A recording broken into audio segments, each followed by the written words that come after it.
29 சரி நான் அதை சொல்லிடுறேன். 29ல் எனக்கு ரொம்ப மறக்க முடியாதுன்னு இல்லை, ரொம்ப ஞாபகம் இருக்கிற மொமெண்ட். ஏன்னா எனக்கு இவ்வளோ பாசிட்டிவ் அதெல்லாம் சொன்னால எனக்கு ஃபஸ்ட் டைம் சூசைடல் தாட் வந்த இயர் அது ஏஜ். அங்கேருந்தா அதுலேருந்து தான் நான் பாசிட்டிவானேன். ஏன்னா எல்லாருக்கும் தெரியும், அது வரைக்கும் நான் வந்து நான் சினிமாவில் டைரக்டர் ஆகணும்னு முடிவு பண்ணி ஹெச்சிஎல்லில் வேலையை விட்டு வந்தேன். வந்து சாலிடாக 12 இயர்ஸ் ஆச்சு நான் டைரக்டர்னு ஸ்க்ரீனில் பார்க்க. அப்போ தான் இந்த 29 நெருங்கும் போது வீட்டில் கல்யாண ப்ரெஷர். அதாவது அதான் 29லேருந்து 30 தொட்டோன்னா ஜாதகம் ரிஜெக்ட் ஆகும், அப்ளிகேஷன் ஃபார்ம் ரிஜெக்ட் ஆகும். இப்போல்லாம் இளைஞர்கள் படம் பண்ண வந்துட்டாங்க அப்படின்னு சொல்லிட்டு ஸ்கிரிப்ட் ரிஜெக்ட் ஆகும். இந்த மாதிரி என்னோடய 29ல் வந்து நான் ஒரு ஷார்ட் ஃபிலிம் பண்ணியிருந்தேன் மதுன்ட்டு. அந்த ஷார்ட் ஃபிலிமை காமிச்சிட்டு நான் வேறு ஒரு ஸ்கிரிப்ட் நரேட் பண்ண போவேன். அது ஒரு 45 ப்ரொடியூசருக்கு நரேட் பண்ணேன். எல்லோரும் அழுவாங்க, கட்டி பிடிப்பாங்க. அதுக்கப்புறமா இதை ஏன் ஃபஸ்ட் படமாக பண்ணோம், உங்களுக்கு மது மாதிரி ஷார்ட் ஃபிலிம் வந்து நீங்கள் படுத்துக்கிட்டே லெஃப்ட் ஹேண்டில் எழுதிடலாம், ஜாலியாக சிரிச்சுட்டு எல்லோரும் பார்க்குற மாதிரி ஒரு படம் பண்ணுங்கன்னு சொன்னாங்க. அது ஒரு 45 பேர் சொன்னாங்க. 46வது ஆளாக கார்த்திக் சுப்ராஜ் அவரும் சொன்னார் என்கிட்ட. ஏன்னா அந்த ஷார்ட் ஃபிலிம் அவங்க தான் தேட்டரில் ஸ்க்ரீன் பண்ணாங்க, ஒரு 6 ஷார்ட் ஃபிலிமோட. அப்போ இந்த க்ரௌடில் நான் இன்றைக்கி காலைல கூட பார்த்தேன் ஒரு ரிப்போர்ட்ரு, அவர் அன்றைக்கும் நான் பார்த்தேன். அவர் அந்த ஷார்ட் ஃபிலிம் எல்லோரும் பார்த்துட்டு வெளியே வந்தார். நாங்கள்லாம் டைரக்டர்ஸ் வரிசையாக நின்றுருந்தோம். இப்போ வரிசையாக பார்த்துட்டே போயிட்டு இதில் இந்த மதுன்னு ஷார்ட் ஃபிலிம் எடுத்தது யார் அப்படின்னு கேட்டார். நான் தான் அப்படின்னு சொன்னாங்க. இவன் டைரக்டர் ஆவான் அப்படின்னு போயிட்டார். அதுலேருந்து எனக்கு அங்கேருந்து தான் அந்த அங்கீகாரம் கிடச்சிது. நான் வந்து ரொம்ப ரொம்ப எப்படி சொல்ல, கான்ட்ரவர்ஷியலான படங்கள் இப்போ ஆடை பண்ணும் போதும் சரி, குலு குலுன்ற டைட்டிலருந்தே வந்து நிறையா கன்ஃபியூஷன் இருந்துச்சு. ஏன்னா என்னால் அது என்ன டைட்டில்னு, நான் வந்து சந்தானம் மற்றும் பலர் நடிக்கும் அப்படின்னு கூட இல்லை, பலர் மற்றும் சந்தானம் நடிக்கும்னு போடணுன்னு இருந்தேன். குலுகுலுன்ற டைட்டில் எதை மீன் பண்ணுறது வரைக்கும் நான் செட் பண்ணணுன்னு நினச்சேன். அந்த ரஷ்டாக போய் முடிஞ்சுது. இருந்தாலுமே அப்போ கூட என்னை வேற ஒரு ஈவெண்ட்டில் ஒரு நீயே ஒளி கான்சர்ட்டில் தான் வேற ஒரு ஜேர்னலிஸ்ட் பார்த்தாரு. அவர் வந்து ஒரு நிமிஷம் எழுந்திரிங்கன்னு சொல்லிட்டு, நான் ஒரு வாட்டி உங்களை ஹக் பண்ணிக்கிட்டுமான்னு சொல்லிட்டு ஹக் பண்ணிவிட்டு, அந்த கேரக்டர் கொடுத்ததுக்காக நன்றி, பர்டிகுலராக ஒரு நாய்க்குட்டி இறந்துருக்கும், அதை கொண்டு போய் புதைச்சிட்டு அழுவார் ஒரு அந்த ஹீரோ அப்படின்னு சொல்லி. எனக்கு ஏன் இதை சொல்கிறேன்னா, எனக்கு எப்பயாவது தான் அந்த மாதிரி என்னை பார்க்குறவங்க எனக்காக என்னை பார்ப்பாங்க. அதுக்கு காரணமும் நான் தான் வச்சுப்போமே. நான் கார்த்திகேயன் சொன்ன மாதிரி நடுவில் வந்து நிறையா எழுத போகிறது, அப்புறம் இதெல்லாம் தான் எனக்கு வந்து இந்த மேடையை திரும்பவும் கொடுத்துருக்கு. பட் நான் வந்து ஒரு பாயிண்ட் மேலே என்னை யாராக எங்கேயாவது பார்த்தாங்கன்னா, ப்ரோ நீங்கள் ரத்னா தானே அப்படின்னு வருவாங்க, கட்டி பிடிப்பாங்க. நானும் விஜய்னா ஃபேன் தான் அப்படின்னு சொல்லிட்டு கை கொடுத்துட்டு விஜய்னா எப்படி இருக்காங்க கேட்டு போவாங்க. திடீர்னு ரேண்டமாக எங்கேயாவது க்ரௌடில் பார்த்தாங்கன்னா அண்ணான்னு ஓடி வருவாங்க. அப்புறம் நீங்கள் லோகேஷனா கூட வருவீங்களே, லோகேஷனா ஃப்ரெண்ட் தானே, லோகேஷனா எப்படி இருக்காங்க அப்படின்னு கேட்டு போவாங்க. சரி இந்த கை என்ன எப்படா கேட்பீங்க மாதிரி தோணும் நடுவில். அப்போது சரி அது ஓகே அப்படின்னு விட்டேன். அப்புறம் என்னோடய ஃபோட்டோ நான் இன்ஸ்டாகிராமில் போட்டோன்னா, யோ மதன் கௌரி நீ எங்கே இங்கே அப்படின்னு கேட்டாங்க. சரி நம்ம மூஞ்ச பார்த்தாலும் நம்ம தெரிய மாட்டோம் போல் அப்படின்னு நம்ம தான் இப்போ அந்த நான் யாருன்னு நம்மளே கேட்கணுன்னு ஒன்று வரும்ல, அது வந்துச்சு. இன்ஃபேக்ட் எனக்கு வந்து இந்த 29th இயரில் தான் லோகேஷன் ஒரு பெரிய பிம்பம் எனக்கு சின்ன நண்பனாக கிடச்சி இப்போ வரைக்கும் நான் வந்தது காரணமும் முக்கியமான காரணம் லோகேஷ். அண்ட் கார்த்திக் சுப்ராஜ் அவர் வந்து நான் ரொம்ப ஸ்டபானா என் படம் அதான் பண்ணுவேன்னு இருந்தேன். அப்போ தான் அவர் சொன்னார், நானே மொதல் கதையை 2வது படமாக தான் பண்ணேன், படம் பண்ணுறது தான் மேட்ரு, அதுக்கப்புறம் பண்ணிடலாம் படம் அப்படின்னு சொன்னார். அப்படி தான் நான் அறிமுகமானேன்.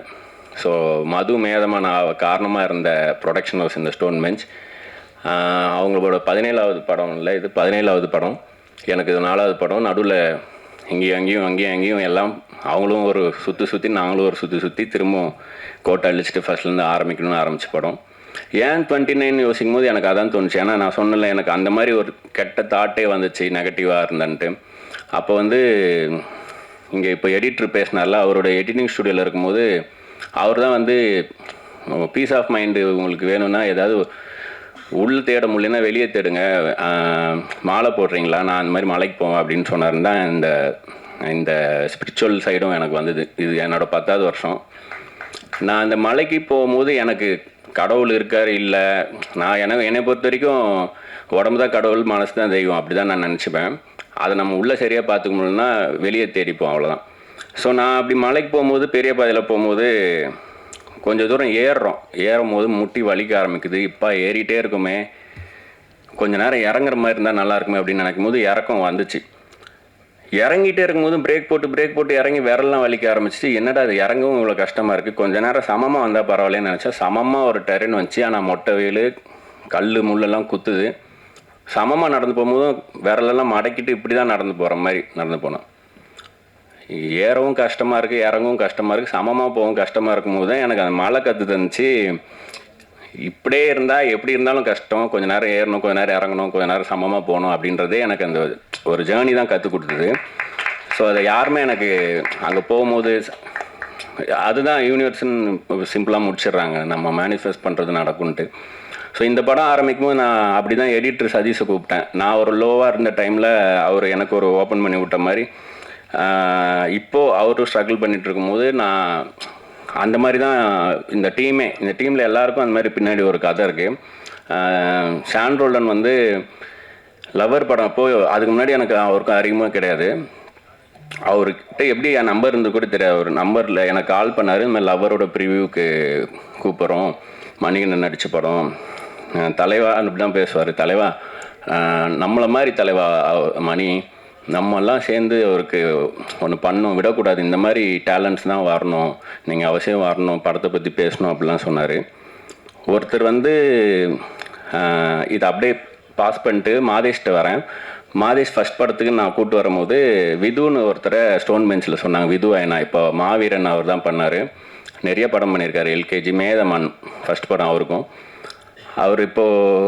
அவர் வந்து வேற ஒரு ஆட் பண்ணிகிட்ருக்காருங்க. அவர் வந்து நேராக வந்தார், ப்ரோ இது மாதிரி நீங்கள் படம் பண்ணுறீங்கன்னு சொன்னாங்க, இங்கே எனக்கு ஒரு சின்ன ஆப்ளிகேஷன் அப்படின்னா. சரி, அவர் சினிமாட்டோகிராஃபி பண்ண கேட்குறாரு அப்படின்னு நினச்சேன். அவர் வந்து என் ஃப்ரெண்டு ஒருத்தன், அவன் பேர் ஸ்ரீ, அவனுக்கு கொஞ்சம் பர்சனலாக பிரச்சனை இருக்குது, கொஞ்சம் ஸ்ட்ரகிள் பண்ணிகிட்ருக்கான், உங்கள் படத்தில் ஏதாவது ஒரு வாய்ப்பு இருந்ததுன்னா சொல்ல முடியுமா, தப்பாக எடுத்துக்காதீங்க, ஏதாவது ஒரு கேரக்டர் இருந்தால் சொல்லுங்கள் அப்படின்ட்டு போயிட்டார். எனக்கு ரொம்ப பிடிச்சி போச்சு. ஒரு மனுஷன் நேராக வந்து தன்னை அறிமுகப்படுத்திட்டு தனக்காக ஒன்று கேட்காம எடுத்ததும் இன்னொருத்தர் கேட்குறாருன்னதும், அதுக்கப்புறமா தான் ஸ்டோன் பெஞ்சில் வந்து விது வச்சு போகலாமான்னு கேட்கும்போது எனக்கு அந்த ஒரே ஒரு அறிமுகம் மட்டும்தான். விதுக்கு என்ன வரும் வராது, இதுக்கு முன்னாடி என்ன பண்ணிடுறது எதுவுமே இல்லை, அந்த கேரக்டருக்காக தான் கூப்பிட்டேன். அதே மாதிரி தான் ஷான் ரோல்டனோட மியூசிக், அவரோட வாய்ஸ், சிங்கிங் எல்லாமே பிடிக்கும். அதை தாண்டி எப்படி வேலை பார்க்க முடியும் அதெல்லாம் எனக்கு பிரச்சனையே படல. ஏன்னா ஃபஸ்ட் டைம் ஃபோன் பண்ணுறாரு, ஒருத்தருக்கு ஃபோன் பண்ணுறாருல, அதுவே எனக்கு, நான் ஒரு ஆளே இல்லை இப்போவும். அப்போ என்னை கூப்பிடும் போது எனக்கு இவர் கூட ட்ராவல் ஆனால் எனக்கு ரொம்ப பிடிக்கும். இதே மாதிரி தான் சந்தோஷ் சார்கிட்ட எனக்கு இருந்துச்சு இந்த வைப். சந்தோஷ் நாராயண் சார்கிட்ட ஆரம்பிக்கும் போது மேதமான் படத்துலேயும் மொத்தமாக ஒரே ஒரு பாட்டு தான் இருந்துச்சு. அதில் ஒரு டைலாக் வரும், பொதுவாக நீங்கள் வீட்டில் ஜலத்தை வாய் வச்சு தான் குடிப்பீங்களான்னு கேட்டால், ஏன் நீங்கள் எதை வச்சு குடிப்பீங்க அப்படின்னு கவுண்டருக்கே சொல்கிற மாதிரி. அந்த ஒரு டைலாக்காகவே அவர் அந்த படம் பண்ண ஒத்துக்கிட்டாரு. சொல்லப்போனால் அவர் உள்ளே வந்ததும் ஒரு பாட்டு 7 பாட்டாக மாறிச்சு. அப்படி ஆரம்பிச்சு விட்டாங்க. நான் அப்புறம் வந்து இப்போ நான் இப்படி பிக் பண்ண டீமே வந்து எனக்கு என்னை பற்றி நல்லா தெரியுன்றவங்களும் அவரை பற்றி எனக்கு நல்லா தெரியுன்றவங்க யாருமே வேணாம். நான் இந்த நடுவில் இருந்த 10 வருஷத்தை மறந்துட்டு பின்னாடி போய் போன மாதம் மேதமான ரிலீஸ் ஆச்சு, இந்த மாதம் இந்த படம் பண்ணணுன்ற மாதிரி தான் எனக்கு ஞாபகம் இருக்கணும், அந்த டைம் ஜோனுக்கு நானே போகணும் அப்படின்னு நினச்சேன்.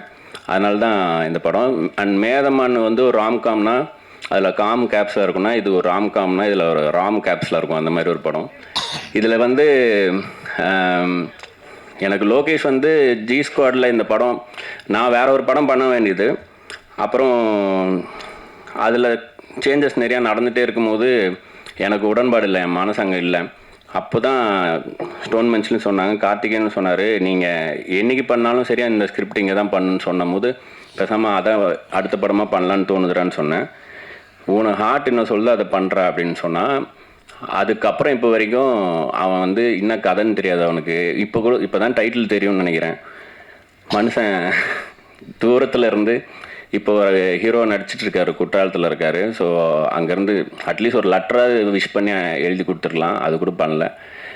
ஸ்கிரிப்டே எழுத மாட்டான், லெட்டர் எங்கே எழுதுவான், கரெக்ட் தான். ஸோ ஸோ அதனால் அவரோட அசிரியரியாக பிரதீப் வந்திருக்காங்க. பிரதீப்பும் லோகேஷும் க்ளோஸ் காலேஜ் மேட்ஸ் அப்பத்துலேருந்து இப்போ வரைக்கும். ஸோ இப்படி தான் இந்த இப்போ பிரவீன் வந்து என்னோடய ஃபஸ்ட் படத்தில் நாங்கள் எல்லாமே லான்ச் ஆகிறோம்.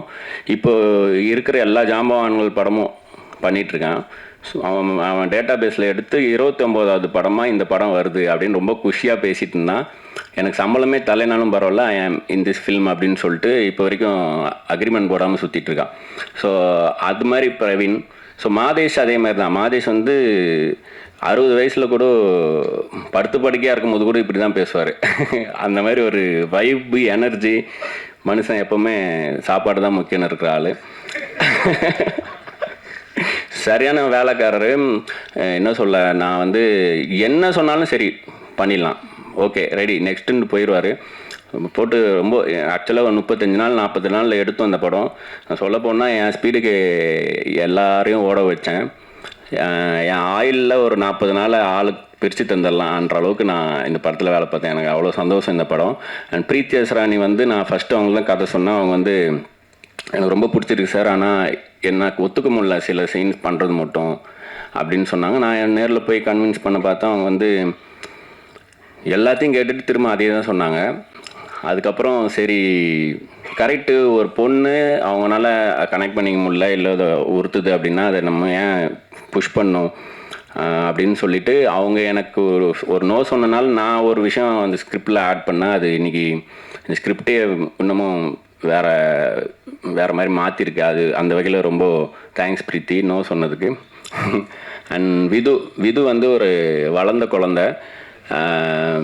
லைலா மாதிரி தான் கொஞ்சம் சிரிப்புலாம் இருக்கும், நீங்கள் இப்போ கவனித்து பார்த்தீங்கன்னா அது இருக்கும். ஆனால் அவன் பேசும்போது சொல்ல ஜிகர்நந்தா 2ல் யானை எது அவன் எதுனே தெரியாத மாதிரி நடிச்சிருப்பான். சேரும் சகதிமா அதுலேயும் முகத்தை காட்டல. ரெட்ரோலையும் ஃபுல்லாக டேட்டு போட்டு தாடி வச்சு கண்ணாடி போட்டு இவ்வளோ தான் 2 படத்துலையும் இவ்வளோ தான் தெரிஞ்சிச்சு. இப்போ தான் கொஞ்சம் ஃபுல் பாடியாகவே அவங்களை நீங்கள் பார்க்கலாம் இந்த படத்தில். ஸோ எனக்கு எப்படின்னா ஜானரே இப்போ தனுஷ் சார் சில படங்கள் பண்ணுவார். இப்போது ரொம்ப க்ளோஸ் டு ரியாலிட்டி, இப்போ திருச்சிற்றம்பலம், விஐபி மாதிரி படம் ரொம்ப 3 அந்த லவ் போர்ஷன் அதெல்லாம் வந்து ரொம்ப நம்ம பக்கத்து வீட்டை எட்டி பார்த்த மாதிரியோ இல்லை ஒட்டு கேட்ட மாதிரியோ இருக்கும், ரொம்ப நெருக்கமாக இருக்கும். அந்த மாதிரி ஒரு படமாக பண்ணணும் அப்படின்னு தான் தோணுச்சு.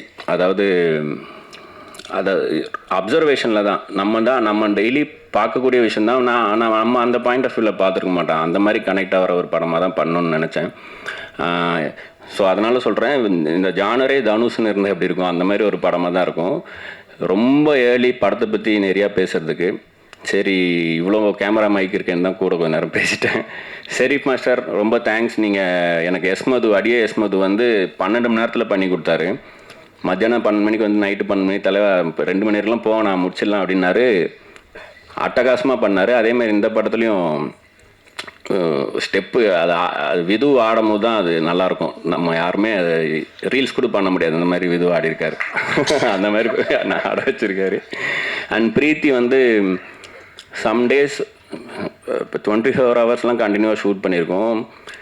பிரீத்தி யாராவது எனக்கு கேட்டாங்கன்னா அவங்க எப்படி பெர்ஃபார்ம் பண்ண, அவங்க எப்படி ஒர்க் பண்ணுறதுக்கு கம்ஃபர்டபுளாக அப்படின்னு கேட்டாங்கன்னா நான் வந்து வெள்ளை பேப்பர்லேயே கையெழுத்து போட்டு தருவேன், தாராளமாக அவங்கள வச்சு நடிக்க வைங்க அப்படின்னு சொல்லிட்டு. அவ்வளோ இன்வால்மெண்ட்டு, அவ்வளோ ப்ரொஃபஷ்னல்.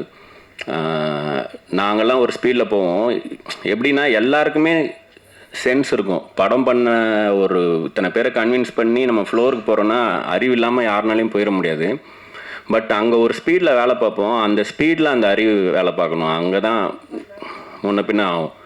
பிரீத்தி எப்படின்னா சுற்றி உலகம் அழிஞ்சிட்ருக்கு, எரிஞ்சிட்ருக்கு. இப்போ கோவாவில் ஒரு பப்பில் நெருப்பு எரிஞ்சிட்டு இருக்கும்போது டான்ஸ் ஆடிட்டாங்களா, அந்த மாதிரி சுற்றி என்ன நடந்தாலுமே கலவரமாக இருந்து எவ்வளோ பிரச்சனை இருந்தாலும் ரெடி ஆக்ஷன் சொன்னோன்னா அவங்க வேலையை பார்த்துட்டு முடிச்சுருவாங்க. எனக்கு ஆச்சரியமாக இருக்கும். நான் வந்து இந்த ரெடிக்கு சொன்னதுக்கப்புறம் எப்படி மாறுறாங்க ஒரு ஆளுன்றதே நான் ரசித்து பார்த்துருக்கேன். சம்டைம்ஸ் சும்மாவே ஷார்ட் ரெடி ஆகலனா கூட ரெடின்னு சொல்லுவேன். அவங்க டக்குன்னு எப்படி செட்டாக வராங்க அந்த கேரக்டராக மாறன்னு கூட பார்த்துருக்கேன். அந்தளவுக்கு எக்ஸ்ட்ரானரி பர்ஃபார்மர். நெக்ஸ்ட் இயர் வந்து எஜ்ஜே சூர்யாவோட கில்லர்லேயும் நடிக்கிறாங்க. அவரு வேற நிறையா பார்க்குற இடத்தெல்லாம் சார் ஒன்று பண்ணியிருக்காங்க சார்னு அடிக்கடி சொல்லுவார். நான் பார்க்கும்போது நான் சர்தார் டூவில் எழுதும் போது ஸ்பாட்டில் பார்க்கும்போது பேசும்போது சொல்லியிருக்காங்க. ஸோ ஓகே, நான் அப்படியே ஃபேமிலி மாதிரி இப்படி தான் உட்காந்து பேசிட்டு இருப்பேன். சொல்லப்போனால் எங்கள் டீமில் எல்லாருமே நிறையா பேசுவாங்க. இந்த வியாக்கி இருக்கான் பாருங்க, பொதுவாக டிசைனர்ஸ் யாரும் ஃபோன் எடுக்க மாட்டாங்க. இவன் ஃபோனை வைக்க மாட்டான். ப்ரோ பண்ணிட்டு இருக்கேன் ப்ரோ, அதான் ப்ரோ, அப்படியே வாட்ஸ்அப் பாருங்க ப்ரோ, ஒரே ஒரு நிமிஷம் ப்ரோ, அப்படியே எடுத்து அனுப்பிடுறேன் ப்ரோ, இப்படியே பேசிட்டே இருப்பான். எனக்கு எப்பட்றா இப்படி அப்படின்னு தான் தோணும். அப்படி தான் பேசுவான், வேலையும் நடந்துடும். எப்படி ஒரு மனுஷன் என்ன தான் பண்ணுறானே தெரியல. இல்லை இவன் பேசுகிறான், ஆளுங்க வச்சு வேலை பார்த்துருக்கானா கூட எனக்கு டவுட்டாக இருக்கும். அந்த மாதிரி இவனை அப்படி நான் இவன் கிரியேட்டிவிட்டி எல்லாத்தையும் விட்டுருங்க, ஃபோன் எடுப்பான். ஃபோன் எடுக்கிற டிசைனர் வேண்டும் என்றால் வியாக்கி அணுகலாம், அந்த மாதிரி.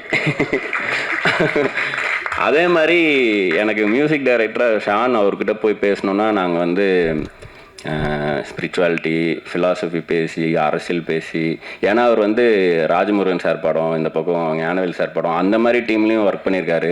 குட் நைட், டூரிஸ்ட் ஃபேமிலி, அந்த மாதிரி பயங்கர ஃபீல் குட்டு, தொட்டா அழுதுருவாங்கன்ற மாதிரி அந்த மாதிரி எமோஷனில் பார்த்துட்டு இருப்பாங்களா படம், அந்த மாதிரி படங்களும் பண்ணியிருக்காரு. ஸோ எல்லா ரேஞ்ச் ஆஃப் டாபிக்ஸ் பேசிகிட்டு இருப்போம். அங்கேயும் அப்படி தான். இவ்வளோ வெட்டியாக வேலை வெட்டி இல்லாமல் இருக்கிறது, வெட்டி வேலையவே ஒரு வேலை வெட்டியாக வச்சுருந்தா அப்படி இருக்கும். அந்த மாதிரி வெட்டியாக தானே பேசிகிட்டு இருந்தோம். எப்படா வேலை நடந்திருக்குன்ற மாதிரி தான் இருக்கும். கடைசியில் பாட்டு, இந்த படம் நான் எது வேணாலும், நான் என்னை தவிர எல்லாருமே பிட் பண்ணுறேன், எல்லாருமே அவங்களோட பெஸ்ட் கொடுத்துருக்காங்க. எஜ்ஜே சூர்யா சார் ஒரு இன்டர்வியூவில் சொல்லியிருப்பார், கடவுள் வந்து கடவுள் வந்து ஒவ்வொருத்தருக்கும் ஒரு மாதிரி அறிவு கொடுத்துருக்கலாம் சார். சில பேருக்கு 10%, சில பேருக்கு 50%, சில பேருக்கு 100 கூட கொடுத்துருப்பார் சார். அது அவர் பிரச்சனை, அது அவரும் ஒன்றும் சொல்ல முடியாது. ஆனால் நீங்கள் உங்களுக்கு கொடுத்துருக்க அந்த 10% அறிவை 100% யூஸ் பண்ணுறீங்களா அப்படின்றதுல தான் சார் நமக்கு இருக்கிற சாட்டிஸ்ஃபேக்ஷன்னாங்க. எனக்கு எத்தனை % தெரியாதா, நான் அத்தனை %யும் நான் கொடுத்துருக்கேன், நான் நம்புகிறேன். அடுத்தடுத்த மேடைகளில் அடுத்தடுத்த கண்டென்ட் கொடுக்கும்போது பார்ப்போம். அண்டு இவங்க வந்து நான் ஏடிஸ் தான் சொல்லி வந்தாங்க. அனு, இவங்களோட கதையே எனக்கு ரொம்ப எமோஷ்னலான கதை. நான் அது இங்கே பேச வேணான்னு நினைக்கிறேன். பட் ஆனால் எனக்கு ரொம்ப ஹாப்பி. இவங்களை வந்து நான் நார்மலைஸ் பண்ணி இவங்களே அண்டர்லைன் பண்ணிட்டாங்க. சொன்னால் தான் தெரியும் இவங்களை. நீங்கள் படம் பாருங்கள், இதோட கண்ணியமான ரோல் அவங்களுக்கு. எனக்கு ரொம்ப ப்ரௌடாக இருந்துச்சு இவங்களை காஸ்ட் பண்ணது. அண்ட் நிறையா சொல்லுவாங்கள்ல ஒரு படத்துக்கு இப்படி அப்படி இப்படிலாம், ஃபஸ்ட்டு ஷாட் இப்படி வைக்கணும், நல்ல நேரம், இதெல்லாம். நான் வந்து மொதல் ஷாட்டே இவங்க கையெழுத்து போடுறவங்க கை க்ளோஸ் தான் எடுத்தேன். அந்த வகையிலே வந்து எனக்கு அப்பத்துலேருந்து இப்போ வரைக்கும் இந்த படத்தில் நடக்கிற எல்லாமே பாசிட்டிவாக இருக்குது. Too good to be true மாதிரி இருக்குது இந்த மொமெண்ட் வரைக்குமே. ரொம்ப தேங்க்ஸ் பிரசன்ட் மீடியா இங்கே வந்ததுக்கு. மற்றொரு நல்ல மேடையில், பெரிய மேடையில் இன்னும் நல்ல சாப்பாடோடு சந்திப்போம். தேங்க்யூ.